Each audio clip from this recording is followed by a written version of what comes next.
A pergunta de hoje é: como a psicanálise vê a homossexualidade? Olha, é uma tristeza, é uma história triste, mas vamos lá. Bom, ela começa boa, porque o Freud não escreveu nenhum texto, nenhum artigo a respeito da homossexualidade, mas existe uma declaração do Freud que é linda. Eu vou ler para vocês um trechinho de uma carta que ele escreveu para a mãe de um rapaz que ela estava muito preocupada em curar a homossexualidade do filho. Aí o Freud escreveu para ela assim: não tenho dúvidas de que a homossexualidade não representa uma vantagem. No entanto, também não existem motivos para se envergonhar dela, já que isso não supõe nem vício nem degradação alguma. Muito bem. Passamos para os sucessores de Freud. Aí é uma tristeza.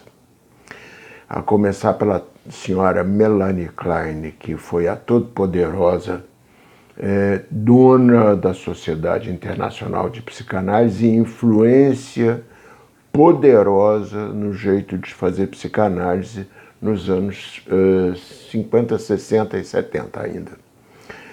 Essa senhora, basicamente, ela mostrava, ou ela indicava que a homossexualidade nada mais era do que uma imaturidade, uma coisa narcisista de uma pessoa que não aguentava contemplar a diferença dos sexos. Então ela era uma pessoa muito voltada para si própria, de tal maneira que ela só podia ter desejo por uma coisa que fosse uma sua imagem no espelho. Manja, Narciso acha feio aquilo que não é espelho?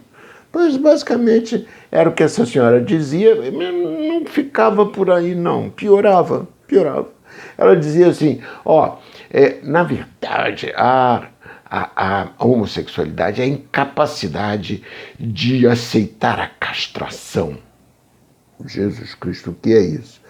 O tal da castração era uma espécie de ameaça do mundo externo em relação à própria pessoa.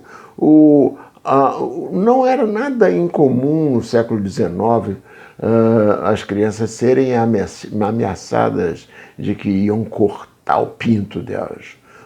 Eu sou tão velho, mas tão velho, que eu fui ameaçado aos 5 anos de idade por meu tio de que ele ia cortar o meu pinto.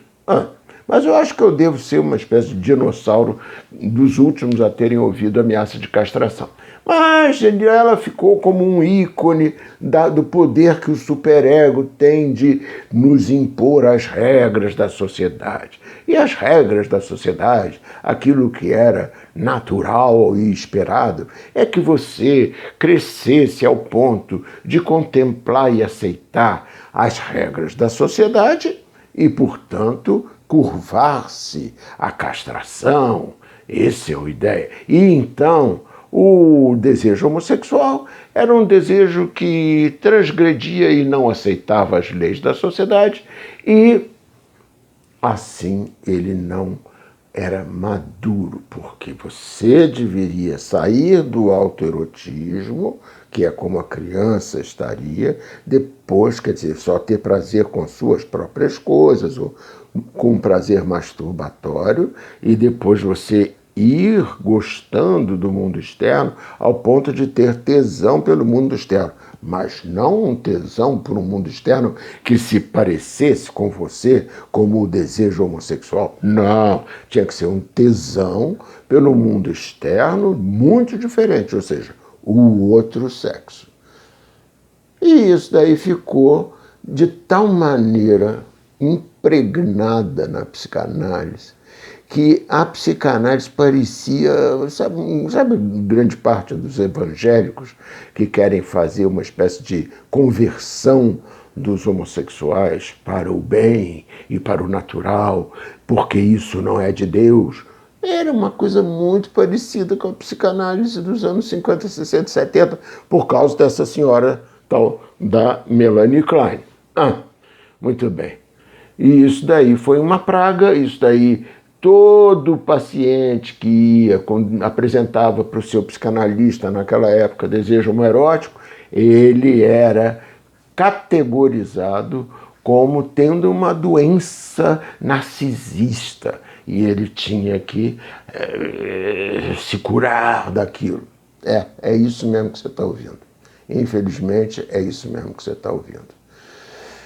Mas esse negócio acompanhava também os costumes. A aceitação da homossexualidade foi uma coisa muito recente nesse século passado, não começou.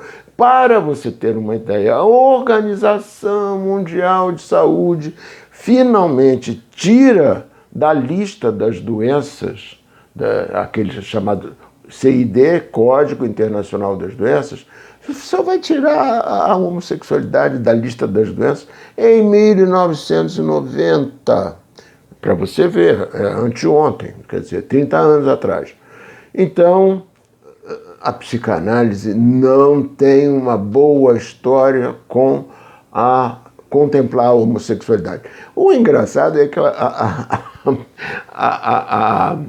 o Freud ou enfim, a comunidade psicanalítica jamais argumentaram ou teorizaram sobre o que era a heterossexualidade. Não, isso daí era um savassandir, como dizem os franceses, isso não precisava falar nada, era o default, você tinha que ir nesse caminho. Muito bem, então daqui a pouquinho eu vou falar, num segundo tempo, como é que isso evoluiu e como é que está nos dias de hoje, ok? Então, até já.